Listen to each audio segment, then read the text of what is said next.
Hi everybody, thank you for staying around after lunchtime, and I'm very happy to have you guys here. My name's Edward, and I'm going to moderate the Southeast Asia crypto panel today. I think most people in the audience here are from India, and therefore I think it's very nice kind of segue into a new region that we are also very familiar with investing in. But before further ado, I'd like to introduce the panelists here, Sanjay, Augie, and Amy, and give them a little while to introduce themselves. Sanjay? All right, so I'm Sanjay. I'm the co-founder of Cryptomind Group. So we're the largest ecosystem builder in Thailand. And yeah, so I've been in the space for 5 years now, so been through a true cycle, yeah. Hey everyone, my name is Augie. I'm an investment partner with CMT Digital. We're a 26-year-old trading and investment firm based out of the US. I head up Asia for the firm, which means capital deployment, portfolio management, and overall strategy for Asia Pacific. Thanks for having me. Hi, my name is Amy. So I run a Web3 fund based out of Singapore. We are part of the larger venture platform called Open Space Ventures. So we do Series A to D venture investing. But the Web3 fund is called Ocula, and we are seed and pre-seed stage Web3 fund with a global mandate. Yeah, it's my pleasure to be on stage with Sanjay, Amy, and Augie. They are veterans in not just crypto investing, but in traditional investing. And so maybe I can start off the first question by asking you guys, in general, what do you think about the Southeast Asia market, right? What makes it such an attractive space to invest in? Sanjay? All right, I thought you were going to let ladies start first, but okay, I'll take the mic from here. So for me, right, in Southeast Asia, what an interesting fact is that we have one of the largest adoption rate, right, in the crypto space, I would say, not only Thailand, right, Vietnam, Indonesia, look at Philippines on the gaming side. So I think the differentiation point is like the adoption and the eager to be involved in different protocol and try new things out is very strong on that front, right? So you've seen a lot of like builder coming out, project coming out, or even people adopting in terms of investment in various sectors, from like playing around in DeFi protocol to like NFT to gaming or even infrastructure player, right? So I would say like the user base, like I mean, if you're doing like anything related to crypto, like Southeast Asia would be one of the market you have to closely look at and really tap into, like as one of the main user base where you're gonna get adoption right there. Yep. Right, fair enough. Augie? Yeah, I think at least from a Web 2 perspective, and then I can talk a little bit about Web 3, because I definitely agree with Sanjay. It's very interesting in the context of Southeast Asia. In Web 2, actually, I don't think it's a very interesting market to invest in, and I think that's for two broad reasons. One, people like to talk about Southeast Asia as a collective expanse. They talk about the high-level numbers, 3 trillion GDP, 600 million people, 5,000 GDP per capita. But I think those aggregate numbers disguise two facts. One is that these are all fairly heterogeneous markets that are hard to address collectively. But two, they also hide an immense amount of inequality that exists in each of these markets. And so you might be building products for this perceived middle class, these people who have reached 5,000 GDP per capita, assuming they have disposable income, and maybe that number of people is much less than you thought, just because it is wealth that's aggregated in a very small set of hands. And so I'm bearish from that perspective. I'm also fairly bearish from a talent perspective. I think that Southeast Asia, unfortunately, has had a little bit of a talent issue historically, and that's again for a few different factors. One is there's the general brain drain that comes with the diaspora movement, right? The Philippines being an obvious example, being very well known for overseas Filipino workers, but I think the flip side of that coin is that they leave, they get educated abroad, and very often they don't come back until they're elderly, or they don't come back at all, and that's to the detriment of the local startup ecosystem. You also have brain drain into conglomerates, I would say, in markets like the Philippines or in Thailand that are heavily dominated by duopolies or monopolies that are basically able to pay top dollar for this talent. And so I think it's a tough market for Web 2. I think Web 3, it's a lot more interesting for exactly the reasons that Sanjay mentioned, which is, I mean, the promise of Web 3 a little bit in my mind is global talent in global markets. And so it doesn't matter if you're a team based in Vietnam, you can hire the best people anywhere, and you can go after users anywhere. And so that's at least how I think about it. Yeah, I think, and that's why we have the panelists from both traditional Web3 investing, traditional investing, and then Web3 investing. So, Amy, do you have any thoughts on what, competing with what Augie said? Because I have to rebuttal because we do Web 2 and Web 3. I think a lot of challenges that Augie mentioned in Southeast Asia are definitely valid, but I do think you want to be in the market where there's structural tailwind, right? That's both on the Web 2 and Web 3 side. It is a fragmented market, which is very challenging. But if you do manage to consolidate different markets within Southeast Asia, you actually have a very strong moat. And I also feel it is in a market that has a lot of foreign direct investment, has a lot of openness, right? Compared to China, it's much more open. And I also feel Singapore being the most developed country within the region has this leadership role that attracts a lot of great founders, but then you kind of outsource some of the dev work or the market to Southeast Asia. So I think it's not easy to build there, but if you look around the world and see where's growth, I think this is still a market that's very attractive. Yeah, and I fully agree with that. And I think that's why they hired a head of Asia through Augie for CMT Digital. It's a 26-year-old US fund, but very recently Augie started the Asia team. So that's a very big reason why I think Southeast Asia has a lot of potential. I think when you look at Singapore as the hub for Southeast Asia especially. Maybe moving on to another thing that we also alluded to. Southeast Asia in particular, when you look at Thailand, Vietnam, Philippines, Indonesia, they have a lot of cultural norms, cultural sort of influences. How do you see that affecting adoption within crypto especially? Maybe Sanjay, you can start off. All right. So I think for the adoption of crypto, right, especially in Thailand, from where I'm from, right, like you can see, like I would say a lot of new generation. That's the main target, right? Like, because like if you look at our community, right, like there's a lot of sub-community in different vertical in the crypto space. So at first there's all these people into Bitcoin, right? Like a Bitcoiner educating people about like what is Bitcoin, and then you're slowly getting people from diving into more DeFi related. From what DeFi runs happen. So you see like interesting fact, right? Like if you see like at a lot of a top DeFi protocol, a top user are from Thailand, whether it's like PancakeSwap or Terra Luna back in the day, right? Like many things, right? Top user is like actually from Thailand, which is quite surprising as well. Look at the number of MetaMask download, right? Like Thailand is top there in like top 20 in the world. So I would say on the adoption side, right? Like the appetite for investment is very high on that front, and now there's a more subculture, right, within the NFT space as well. Like there are people collecting NFT one-to-one art, people collecting like different type of PFP and whatnot. So there's a lot of sub-vertical there, right? But as a main theme overall, right, like in 2018 we have like around 300,000 users in the crypto space, right? Like according to the Thai exchanges, like the official number. Now we have around 3 million. So that's like basically 10x the growth, right? Like if you look at it within the past four years, I would say from 2019 to right now. Volume also has increased exponentially as well, coming from that. And then also there are a lot of builder from that front, right? And so I would say in the adoption sense, right, in Thailand itself, right, you can actually see a lot of conglomerate also having like a Web3 arm. Whether they're doing investment, that's one thing, right? Like two of the Thai top banks have like investment arm directly into the Web3 space.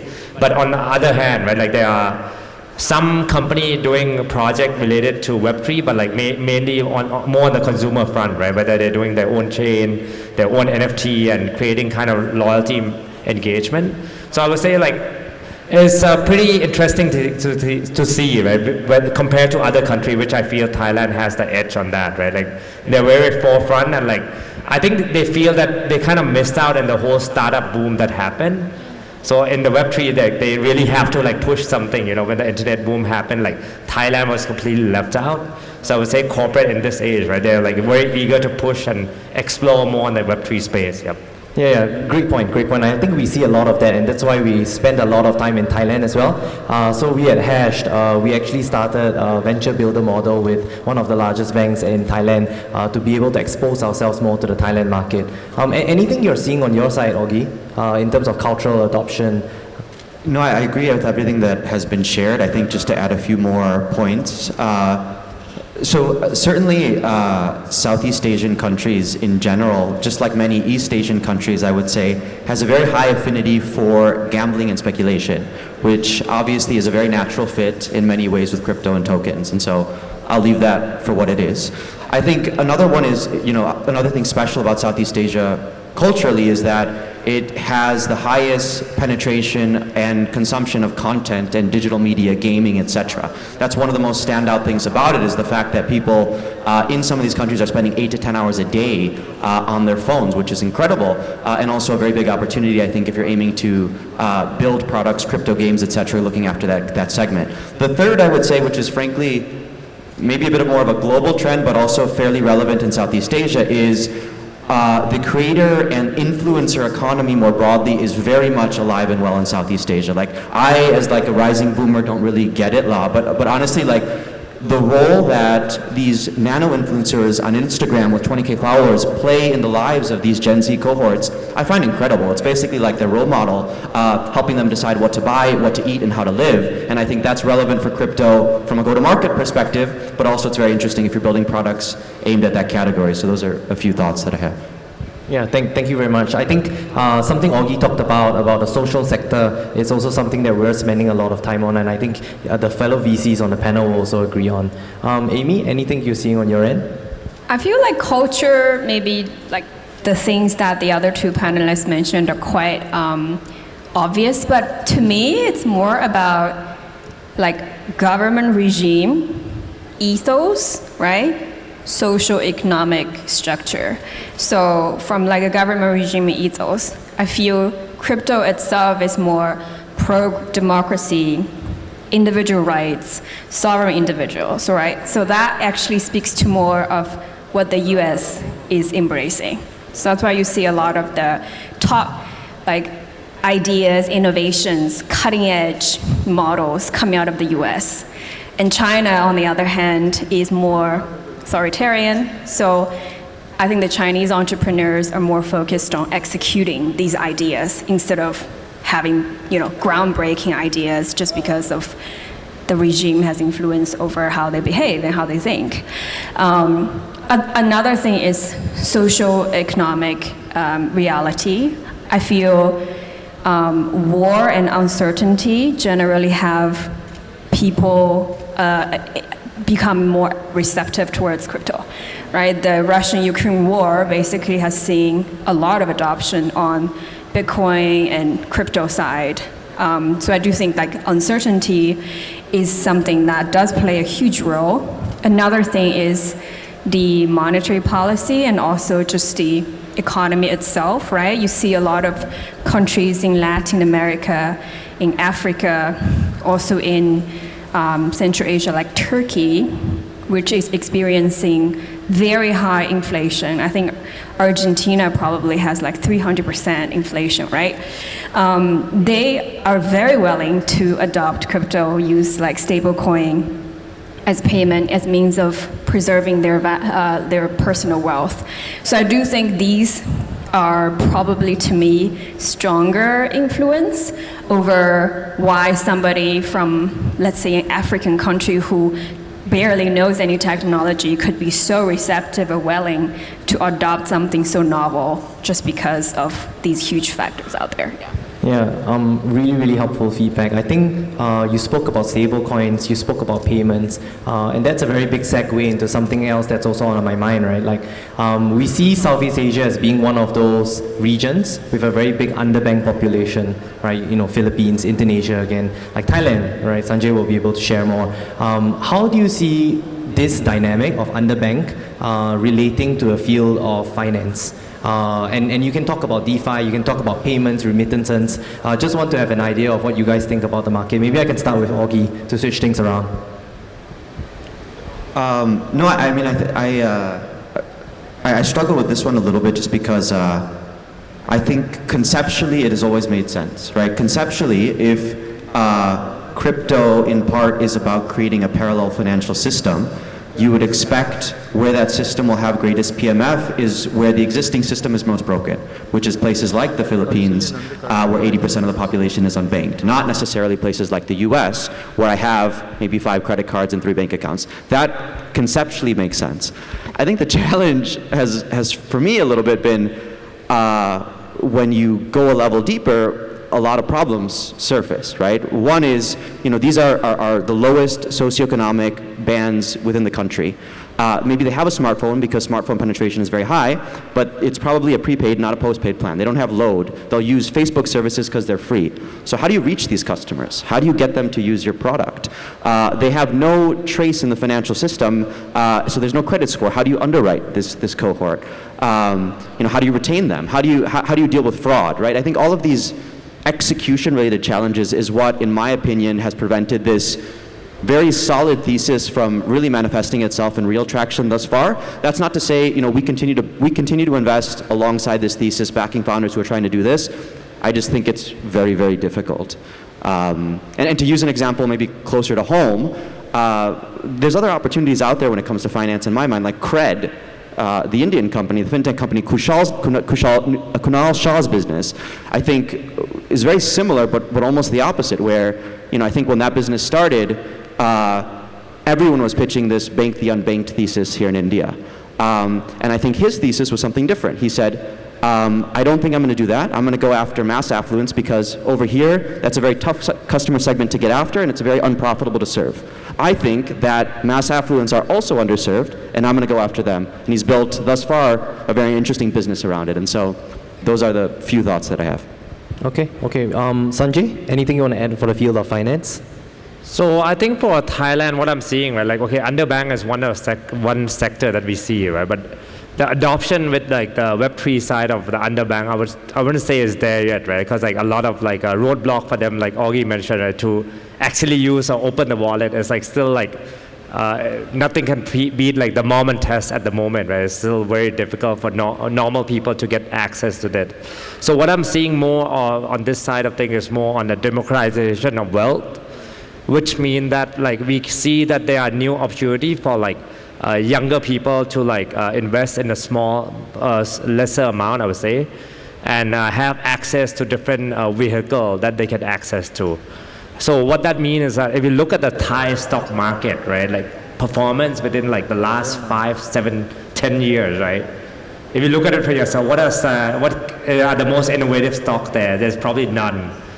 Tech stock, you don't even talk about it, So it's all people buying bank stock, real estate, whatnot, right? So it's very and it's very hard for normal people to kind of relate with that, and you need a strong, high amount of capital to even make something worthwhile, right? On your end, to slowly build up your portfolio or whatnot.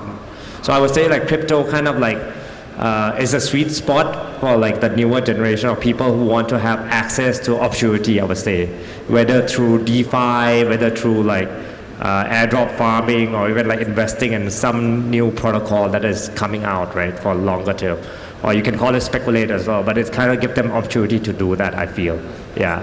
So I would say the adoption is coming through that end, right? And you're seeing a lot of example as well, right? People have life-changing both ways as well, in a better way or in a worse way, depending on how you kind of manage your portfolio and whatnot, right? So I would say it kind of gives more opportunity to people, I would feel that way. Got it. And just a little snippet here, a nugget of information is that even in Korea, there's a lot of retail people, a lot of retail traders, and that's why you see spot markets doing crazy amounts of sort of volumes in the centralized exchanges. But there's not much DeFi participants, not many people on chain. And that's what I really respect about the folks in Southeast Asia, in Thailand, even in India. People are very willing to experiment, people are willing to go on chain, people are willing to take risk. And that's something that still surprises me till today. Amy, anything you want to add in this field of finance? I feel I wouldn't be so arrogant to say that Web3 is going to solve the unbanked and underbanked problem in Southeast Asia. Just some statistics, in 2018, I think about close to 80% of Southeast Asian population are underbanked or unbanked. In the mobile or like just cashless payments are probably about sub 20% on aggregate. But fast forward to 2022, I think the cashless payment percentage in key countries in Southeast Asia are now close to 90%. What is driving that change, I don't think is Web3 and crypto. It's actually fintech. So I do think this is something that, you know, Web 2 and Web 3 probably have to solve together, but Web 2 has currently a larger role to play just to kind of lift, you know, like the low-hanging fruit, right? The fintech rail gets laid behind, and then maybe there's more like Web3 adoption where people pay Axie Infinity, they don't have a bank account, but then they have a wallet, they can on-off ramp. And I think a great example is India, just to see like how UPI has changed like how everybody lives and pay in India in a short period of time. And that's not Web3, that's powered by government policy, by Web2 tech. I was looking at like those little stalls around the street that sell little cookies and stuff in India, and everybody's got a QR code. I was like, that's amazing. So I do think we've got a long way to go for Southeast Asia on that front, and Web2 and Web3 have to work together on that. Yeah, fully agree. India has UPI, Singapore has PayNow, Thailand has PromptPay. All these ecosystems are very, very efficient. And I think, you know, for us, very big participants in Web3, we have a little bit more work to do on that front. But one vertical that we have seen done really, really well in crypto, in Web3 is gaming. And I think nobody can deny that. Whether it's in Thailand or Vietnam, the largest numbers of participants still come from the gaming field, and that's where Axie Infinity really took the world by storm. Is there anything about Southeast Asia participants that you feel make them so akin towards this gaming field? Like, there's normal traditional gaming, but what about it that drew them to Web3 gaming? Sanjay? So I would say like just not Web3 gaming. Yeah, I was just talking about general gaming first, right? Like, I mean, if you look at Thailand specifically, right? Like the gaming market is huge in Thailand, whether in a user front or the money spent per head as well, right? Like it's kind of one of the top spender in top 10 in the world. I would say like top 5 probably. That amount of Thai people spend their money on game. So it's like it's not even. They call it pay to win kind of thing, right? So you keep adding more money, buy skin, buy product in the game, right? So some people run up to like even like 6-figure USD, right? To like buying item or selling it with each other. Just you, Sanjay. Not me, I don't have time to play that much, but one of our partner does, like, yeah. So I would say that on the terms of a power user, right, it's very powerful. Like in Thailand, you have like all this e-sport narrative going on, gaming player side is like quite vibrant with all the tournament. But on the builder side, we're still lacking like a good game that's coming out from Thailand, right? So, and on the Web3 front, obviously like even Thai people, they rode the hype. I would say the Web3 hype, right? Like with Axie, like there's all these guild coming out. Like we incubated one guild, like Guild-Fi example, right? That was like the peak of the gaming guild at that time, right? So I would say that the adoption, like even the Guild-Fi platform, for example, like 40% of the users are from Thailand, right? And you have Vietnam, Philippines, Indonesia, and so on coming on board as well. So I would say like gaming is quite a big industry there. And Web3 gaming, obviously people felt it, right? I mean, at the peak of the gaming boom of the Web3 gaming boom, everybody was creating like playing on Axie, expecting reward, and then you see like Grab driver, right, having groups to like play Axie and earn some extra money. Also while they're eating lunch for during the drive of Grab, right? Like, so it's kind of interesting phenomenon to see. So when you look at adoption, right, gaming could be one of the adoption, like narrative or adoption that people can adopt Web3 more as a whole. Like, yeah, probably I would say on that manner. Right. And you know, Amy, I know Ocula did a ton of investments in the gaming field, Web3 gaming, SEPN to say a few. What is your thought around this? Is it something to do with your things you have observed in Southeast Asia, or something you have observed in your Web2 investing days? Yeah, I don't have that much to add. For us, like the gaming play is more, we have small checks in different companies, but collectively we build a portfolio within the fund, because gaming is one of those long tail sectors. You never know which game is going to pop. So it kind of doesn't make sense to pick like 2 you're going to have a portfolio. So, but I think the general feel is a lot of the gamers historically have come from Southeast Asia. We also have a couple of very big gaming companies out of Southeast Asia. So I think generally it's a theme that we should be looking at in Southeast Asia. Yeah. And I think just to round up the things that Sanjay and Amy said, I think something very unique about Southeast Asia is that it's all about opportunity cost of time when it comes to gaming. Every single second or every minute that you spend on your mobile phone trying to farm that XE is time loss for something else that you're doing. And it works very well in Southeast Asia because I think the individual cost of time is a lot lower than say somewhere in Singapore where some of us are based, or in the US or in the UK where your cost of time is a lot higher because you got multiple other opportunities to pursue. And it was very nicely summed up by both Sanjay and Amy. Just one last question to round up pretty much the conversation that we've had. And I want to bring it down back to where we are. All of us are very familiar with the Southeast Asia market. But here we are, also in India, spending a lot of time investing and deal sourcing, understanding trends. How would you say your experiences in Southeast Asia differ from what you have seen in India market and Singapore market, Vietnam market, Thailand market? Maybe I can start off with Augie. So the question was? Just the main differences between Southeast Asia and India. Yeah, I mean, to start off with an obvious one, I think the biggest difference is just the size law, and like the nuance there is very simply. I think for many products in India, no matter how you slice it and dice it, you will still arrive at a total addressable market in the tens of millions of people, right? Mass affluence, you're going after tech workers, the first-time users of fintech products. Maybe it's 5% of the overall country. That's still 50, 60 billion people. You apply the same fraction to Southeast Asia markets, and it's much less, right? And so I think that is sort of the overarching message that I would like to get across, which is if you are planning to enter Southeast Asia markets, history is very much littered with many failed examples of very successful Indian companies, both Web3 and Web2, that have tried to do so. The top line narrative makes sense, but the execution and sort of the double click doesn't, right? Meesho, I think, is a fantastic example. Great business here in India, saw Indonesia, large tier 2, tier 3 city population, all of the indicators made sense, but they go there, it didn't work, they come back. And so my one piece of advice would just be to do the research and be very sharp on your market sizing, your ICP definition, and how you plan to reach those customers, if ever. Right. Amy, on your end, if you were to give any local founders any advice in terms of breaking into Southeast Asia markets, how would you have done it? Top advice is to work with the investor that understands Southeast Asia very well, because it's different languages, different culture, different government, different policy, right? For like open space and Ocula ourselves, like the whole team is about 40 people. We have 12 nationalities.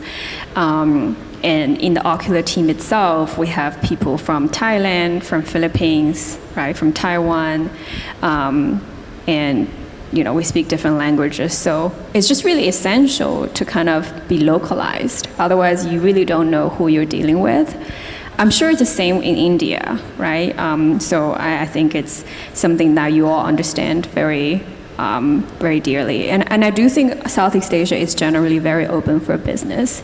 That's something that is a very positive. So if you are interested in a market, then go there, be on the ground, talk to local people, and maybe you have positive results. Yeah. Thank you. Sanjay, anything you want to add just to round this up? Yeah, so I think for user acquisition, right, is Southeast Asia was where you should look at as well.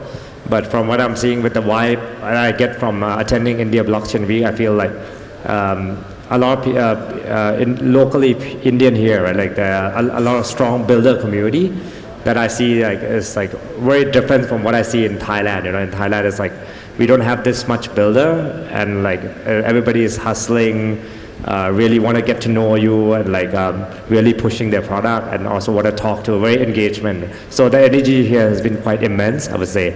That's the main difference I can feel, right? Like, yeah. Yeah, and that's all thanks to you guys. So do definitely give a big round of applause for your passion. I'm very, very thankful for the time that you spent with us. And if you need to meet smart people, please find them off stage. Thank you.